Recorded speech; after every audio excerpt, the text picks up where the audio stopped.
Merci, Monsieur le Président. Monsieur le ministre, ma question s'adresse à Madame la ministre de la Santé.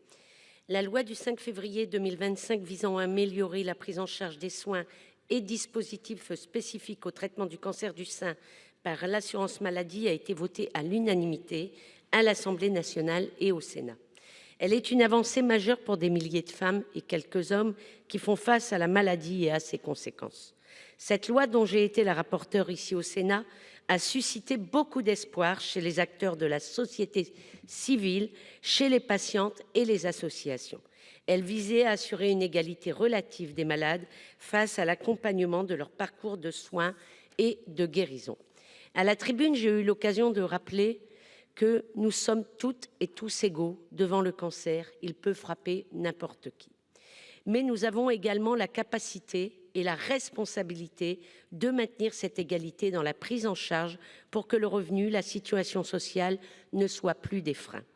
Nous célébrons partout dans le pays les initiatives autour d'Octobre Rose, un temps fort pour la promotion de la santé des femmes, pour le dépistage et pour faire reculer la maladie. Mais 8 mois plus tard, le gouvernement n'a toujours pas pris les décrets d'application relatifs à la loi du 5 février. Comme quoi le Parlement peut voter une loi et malheureusement celle-ci peut rester dans les tiroirs du ministère de la Santé. Vous êtes Madame la ministre de la Santé, mais en l'occurrence la 8e ministre depuis 2022, mais les femmes qui mènent le combat contre la maladie n'ont pas à être les victimes de la crise politique. La loi a été votée. Les promesses ont été entendues. Permettez-moi donc d'insister.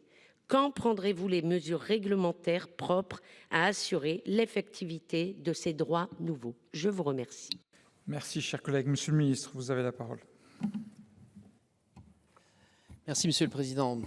Madame le sénateur, Madame la sénatrice, Madame la ministre Stéphanie Rist ne peut être présente et je vous prie de bien vouloir l'excuser.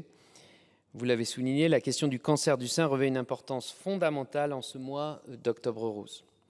Le gouvernement a soutenu l'adoption de la proposition de loi qui permettra d'améliorer la prise en charge du traitement du cancer du sein.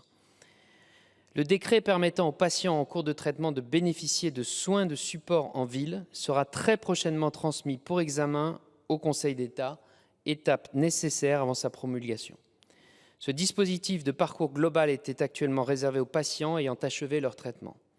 Les travaux se poursuivent pour mettre en œuvre les autres dispositions de la loi en respectant l'intention des parlementaires. Je sais que vous y êtes attentive. Toutefois, certaines dispositions de la loi sont déjà satisfaites et nécessitent d'être articulées avec le cadre existant. La prise en charge à 100% des actes et dispositifs spécifiques au traitement du cancer du sein doit être harmonisée avec le régime des affections de longue durée qui prévoit déjà une couverture intégrale des soins pour les patients atteints de cette maladie afin d'éviter toute redondance.